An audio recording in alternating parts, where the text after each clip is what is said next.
आप सभी का अनेक महत्वपूर्ण बिंदु उठाने के लिए मैं विशेष रूप से धन्यवाद करता हूं। कोरोना के खिलाफ देश की लड़ाई को अब 1 साल से ज्यादा हो रहा है। इस दौरान भारत के लोगों ने कोरोना का जिस तरह मुकाबला किया है, उसका दुनिया में उदाहरण के रूप में चर्चा हो रही है। लोग उसको उदाहरण के रूप में प्रस्तुत करते हैं। आज भारत में 96% से ज्यादा केसेस रिकवर हो चुके हैं। फैटेलिटी रेट में भी भारत दुनिया के उन देशों की लिस्ट में है जहां ये रेट सबसे कम है। देश और दुनिया में कोरोना की स्थिति को सामने रखते हुए जो प्रेजेंटेशन यहां दिया गया, उससे भी कई अहम पहलू हमारे सामने आए हैं। दुनिया के अधिकांश कोरोना प्रभावित देश ऐसे हैं जिन्हें कोरोना की कई वेव्स का सामना करना पड़ा है। हमारे देश में भी कुछ राज्यों में केसेस कम होने के बाद अचानक से वृद्धि होने लगी है। आप सभी इन पर ध्यान दे रहे हैं, लेकिन फिर भी कुछ राज्यों का उल्लेख हुआ है, जैसे महाराष्ट्र है, पंजाब है। आप मुख्यमंत्रियों ने भी चिंता व्यक्त की है, सिर्फ मैं कह रहा हूं ऐसा नहीं है। और विशेष चिंता की आप कर भी रहे हैं और करने की जरूरत भी है। हम ये भी देख रहे हैं कि महाराष्ट्र और एमपी में टेस्ट पॉजिटिविटी रेट बहुत ज्यादा है और केसों की संख्या भी बढ़ रही है, बहुत आ रहे हैं।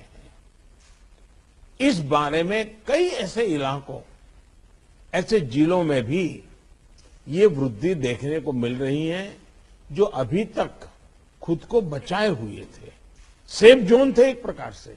अब वहां पर हमें कुछ चीजें नजर आ रही हैं। देश के 70 जिलों में तो पिछले कुछ हफ्तों में यह वृद्धि 150% से भी ज्यादा है, 150% से ज्यादा। अगर हम इस बढ़ती हुई महामारी को यही नहीं रोकेंगे तो देशव्यापी आउटब्रेक की स्थिति बन सकती है। हमें कोरोना की उस उभरती हुई सेकंड पीक को तुरंत रोकना ही होगा और इसके लिए हमें क्विक और डिसाइसिव कदम उठाने होंगे। कई जगह देखने को मिल रहा है कि मास्क को लेकर अब स्थानीय प्रशासन द्वारा भी उतनी गंभीरता नहीं दिखाई जा रही। मेरा आग्रह है कि स्थानीय स्तर पर गवर्नेंस को लेकर जो भी दिक्कत है, उनकी पड़ताल, उनकी समीक्षा की जानी और उन दिक्कतों को सुलझाया जाना, ये मैं समझता हूं वर्तमान में बहुत आवश्यक है। ये मंथन का विषय है कि आखिर कुछ क्षेत्रों में ही टेस्टिंग कम क्यों हो रही है, क्यों ऐसे ही क्षेत्रों में टीकाकरण भी कम हो रहा है। मैं समझता हूं कि ये गुड गवर्नेंस की परीक्षा का भी समय है। कोरोना की लड़ाई में हम आज जहां तक पहुंचे हैं, उसमें और उससे जो आत्मविश्वास आया है, ये आत्मविश्वास, हमारा कॉन्फिडेंस ओवर कॉन्फिडेंस भी नहीं हो जाना चाहिए। हमारी ये सफलता लापरवाही में भी नहीं बदलनी चाहिए। हमें जनता को पैनिक मोड में भी नहीं लाना है। एक भय का साम्राज्य फैल जाए, ये भी स्थिति नहीं लानी है। और कुछ सावधानियां बरत करके, कुछ इनिशिएटिव लेकर के हमें जनता को परेशानी से मुक्ति भी दिलानी है। अपने प्रयासों में हमें अपने पुराने अनुभवों को शामिल करके रणनीति बनानी होगी। हर राज्य के अपने अपने प्रयोग हैं, अच्छे प्रयोग हैं, अच्छे इनिशिएटिव हैं। कई राज्य दूसरे राज्यों से नए नए प्रयोग सीख भी रहे हैं। लेकिन अब एक साल में हमारी गवर्नमेंट मशीनरी को नीचे तक ऐसी स्थितियों में कैसे काम करना करीब करीब ट्रेनिंग हो चुकी है। अब हमें प्रोएक्टिव होना जरूरी है। हमें जहां जरूरी हो, और ये मैं आग्रहपूर्वक कहता हूं, माइक्रो कंटेनमेंट जोन बनाने का विकल्प भी किसी भी हालत में ढिलास नहीं लानी चाहिए। इस पर बड़े आग्रह से काम करना चाहिए। जिलों में काम कर रही पैंडेमिक जो रिस्पांस टीम्स को कंटेनमेंट और सर्वेलेंस एसओपीस इसकी रीओरिएंटेशन की आवश्यकता हो, वो भी किया जाना चाहिए। फिर से एक बार 4 घंटे 6 घंटे के लिए बैठ करके चर्चा हो, हर लेवल पे चर्चा हो, सेंसिटाइज भी करेंगे, पुरानी चीजें याद भी करा देंगे और गति भी ला सकते हैं। और इसके साथ ही टेस्ट, ट्रैक और ट्रीट, इसको लेकर भी हमें उतनी ही गंभीरता की जरूरत है जैसे कि हम पिछले 1 साल से करते आ रहे हैं। हर संक्रमित व्यक्ति के कॉन्टैक्ट को कम से कम समय में ट्रैक करना और आरटी-पीसीआर टेस्ट रेट 70% से ऊपर रखना बहुत अहम है। हम ये भी देख रहे हैं कि कई राज्यों में रैपिड एंटीजन टेस्टिंग पर ही ज्यादा बल दिया जा रहा है और उसी भरोसे गाड़ी चल रही है। जैसे केरल है, उड़ीसा है, छत्तीसगढ़ है, यूपी है। मुझे लगता है कि इसमें बहुत तेजी से बदल की जरूरत है। इन सभी राज्यों में, मैं तो चाहता हूं देश के सभी राज्यों में हमें आरटी-पीसीटी टेस्ट और बढ़ाने पर जोर देना होगा। एक बात जो बहुत ध्यान देने वाली है वो ये कि इस बार हमारे टियर 2 और टियर 3 शहर जो शुरू में प्रभावित नहीं हुए थे, उनके आसपास के क्षेत्र प्रभावित ज्यादा हो रहे हैं। देखिए, इस लड़ाई में हम सफलतापूर्वक बच पाए हैं, उसका एक कारण था कि हम गांवों को इससे मुक्त रख पाए थे। लेकिन टियर 2, टियर 3 सिटी पहुंचा तो इसको गांव में जाने से देर नहीं लगेगी और गांवों को संभालना हमारी व्यवस्थाएं बहुत कम पड़ जाएगी। और इसलिए हमें छोटे शहरों में टेस्टिंग को बढ़ाना होगा। हमें छोटे शहरों में रेफरल सिस्टम और एम्बुलेंस नेटवर्क के ऊपर विशेष ध्यान देना होगा। प्रेजेंटेशन में ये भी बात हमारे सामने रखी गई कि अभी वायरस का स्प्रेड डिस्प्रेस्ड मैनर में हो रहा है। इसकी बहुत बड़ी वजह यह भी है कि अब पूरा देश ट्रैवल के लिए खुल चुका है। विदेशों से आने वाले लोगों की संख्या भी बढ़ी है। इसलिए आज हर एक केस के ट्रैवल की, उसके कॉन्टैक्ट के ट्रैवल की सूचना सभी राज्यों को आपस में भी साझा करना जरूरी है। आपस में जानकारी साझा करने के लिए किसी नए मैकेनिज्म की जरूरत लगती है तो उस पर भी विचार होना चाहिए। इसी तरह विदेश से आने वाले यात्रियों और उनके कॉन्टैक्ट्स के सर्वेलेंस के लिए एसओपी के पालन की जिम्मेदारी भी हमारी अब बढ़ गई है। अभी हमारे सामने कोरोना वायरस के न्यूटन्स को भी पहचाने और उनके प्रभावों का आकलन का भी एक प्रश्न है। आपके राज्यों में आपको वायरस के वेरिएंट का पता चलता रहे, इसके लिए भी जीनोम सैंपल भी टेस्टिंग के लिए भेजा जाना उतना ही अहम है। साथियों, वैक्सीन अभियान को लेकर कई साथियों ने अपनी बात रखी। निश्चित तौर पर इस लड़ाई में वैक्सीन अब 1 साल के बाद हमारे हाथ में एक हथियार आया है। ये प्रभावी हथियार है। देश में वैक्सीनेशन की गति लगातार बढ़ रही है। हम एक दिन में 30 लाख लोगों को वैक्सीन करने के आंकड़े को भी एक बार तो पार कर चुके हैं। लेकिन इसके साथ ही हमें वैक्सीन डोसेज वेस्ट होने की समस्या को बहुत गंभीरता से लेना चाहिए।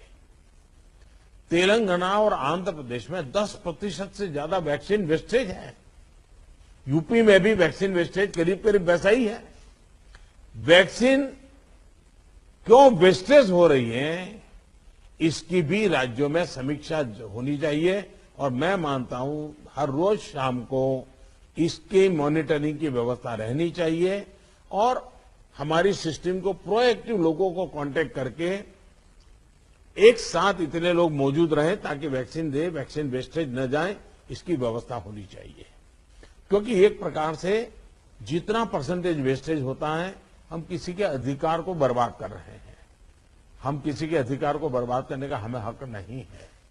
स्थानीय स्तर पर प्लानिंग और गवर्नेंस की जो भी कमियां हैं, उन्हें तुरंत सुधारा जाना चाहिए।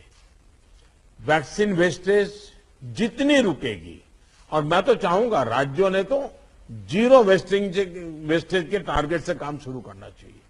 हमारे यहां वेस्टेज नहीं होने देंगे। एक बार कोशिश करेंगे तो इंप्रूवमेंट जरूर होगा। उतने ही ज्यादा हेल्थ वर्कर्स, फ्रंटलाइन वर्कर्स और दूसरे एलिजिबल लोगों को वैक्सीन की दोनों डोज पहुंचाने के हमारे प्रयास सफल होंगे। मुझे विश्वास है कि हमारे इन सामूहिक प्रयासों और रणनीतियों का अमल जल्दी हमें दिखाई देगा और उसका परिणाम भी नजर आएगा। अंत में मैं कुछ बिंदु फिर एक बार दोहराना चाहता हूं ताकि हम सभी इन विषयों पर ध्यान देते हुए आगे बढ़े। एक मंत्र जो हमें लगातार हम सबको कहना होगा, दवाई भी और कड़ाई भी। देखिए, दवाई मतलब बीमारी चली गई ऐसा नहीं। मान लीजिए किसी को जुकाम हुआ है, उसने दवाई ले ली, सब ली, लेकिन इसका मतलब ये नहीं है कि उसको ठंडी जगह पे बिना सुरक्षा के ऊनी कपड़े वगैरह पहने बिना वो चला जाए, बारिश में कहीं भीगने के लिए चला जाए। भाई ठीक है, तुमने दवाई ली है, लेकिन तुम्हें बाकी संभालना तो पड़ेगा ही पड़ेगा। ये हर हेल्थ का नियम है जी। ये कोई इस बीमारी के लिए नहीं है, ये हर बीमारी के लिए है जी। अगर हमें टाइफाइड हुआ, दवाई हो गई, सब हो गई, फिर भी डॉक्टर कहते हैं वे इन चीजों को नहीं खाना। ये वैसा ही है। और इसलिए मैं समझता हूं इतनी सामान्य बात लोगों को समझानी चाहिए। और इसलिए दवाई भी और कड़ाई भी, इस विषय में हम बार बार लोगों को आग्रह करें। दूसरा जो विषय मैंने कहा, आरटीपीसीआर टेस्ट को स्केल अप करना बहुत आवश्यक है ताकि नए केसेस की पहचान तुरंत हो सके। स्थानीय प्रशासन को माइक्रो कंटेनमेंट जोन बनाने की दिशा में हमें आग्रह करना चाहिए। वो वहीं पर काम तेजी से करें, हम बहुत तेजी से रोक पाएंगे ताकि संक्रमण का दायरा फैलने से रोकने में वो मदद करेगा। वैक्सीन लगाने वाले केंद्रों की संख्या बढ़ाने की आवश्यकता है। वो प्राइवेट हो, सरकारी हो, जितना, जैसा आपने मैप देखा होगा, वो आपके लिए भी राज्यवार भी बनाया। वो शुरू में जो ग्रीन डॉट वाला बताया था, और देखने से ही पता चलता है बहुत सारे इलाके हैं कि जहां लाइट ग्रीन लग रहा है, मतलब कि हमारे वैक्सीनेशन सेंटर उतने नहीं है और या तो एक्टिव नहीं है। देखिए, टेक्नोलॉजी हमारी बहुत मदद कर रही है। हम बहुत आसानी से डे टू डे चीजों को ऑर्गेनाइज कर सकते हैं। इसका हमें फायदा तो लेना है, लेकिन उसमें उसके आधार पर हमें इंप्रूवमेंट करना है। हमारे जितने सेंटर्स प्रोएक्टिव होंगे, मिशन मोड में काम करेंगे, वेस्टेज भी कम होगा, संख्या भी बढ़ेगी और एक विश्वास तुरंत बढ़ेगा। मैं चाहता हूं कि इसको बल दिया जाए। साथ ही एक बात हमें ध्यान रखनी होगी, क्योंकि ये वैक्सीन निरंतर प्रोडक्शन हो रहा है और जितना जल्दी हम इससे बाहर निकले, हमें निकलना है। अदरवाइज ये 1 साल, 2 साल, 3 साल तक खींचता चला जाएगा। एक मुद्दा है वैक्सीन की एक्सपायरी डेट। हमें ध्यान रखना चाहिए कि जो पहले आया है उसका पहले उपयोग हो, जो बाद में आया है उसका बाद में उपयोग हो। अगर जो बाद में आया हुआ हम पहले उपयोग कर लेंगे तो फिर एक्सपायरी डेट और वेस्टेज की स्थिति बन जाएगी। और इसलिए मुझे लगता है कि अवॉइडेबल वेस्टेज से तो हमें बचना ही चाहिए। हमें पता होना चाहिए कि ये लॉट हमारे पास जो है, इसकी एक्सपायरी डेट ये है, हम सबसे पहले इसका उपयोग कर लेंगे। ये बहुत जरूरी है। और इन सभी बातों के साथ इस संक्रमण के फैलाव को रोकने के लिए जो मूलभूत कदम है, जैसा मैं कहता हूं, दवाई भी और कड़ाई भी। मास्क पहनना है, 2 गज की दूरी बनाए रखना है, साफ सफाई का ध्यान रखना है, पर्सनल हाइजीन हो या सोशल हाइजीन, पूरी तरह उसको बल देना पड़ेगा। ऐसे कई कदम जो पिछले 1 साल से हम करते आए हैं, फिर से एक बार उसको बल देने की जरूरत है, फिर से इस बार आग्रह करने की जरूरत है। उसमें हमें कड़ाई करनी पड़े तो करनी चाहिए। जैसे हमारे कैप्टन साहब कह रहे थे कि हम कल से एक बड़ा कड़ाई करने का मूवमेंट चला रहे, अच्छी बात है। मुझे लगता है कि हम सबने इस दिशा में हिम्मत के साथ करना पड़ेगा। मुझे विश्वास है कि इन विषयों पर लोगों की जागरूकता बनाए रखने में हमको सफलता मिलेगी। मैं फिर एक बार आपके सुझावों का लिए धन्यवाद करता हूं, और भी जो सुझाव है आप जरूर भेजिए।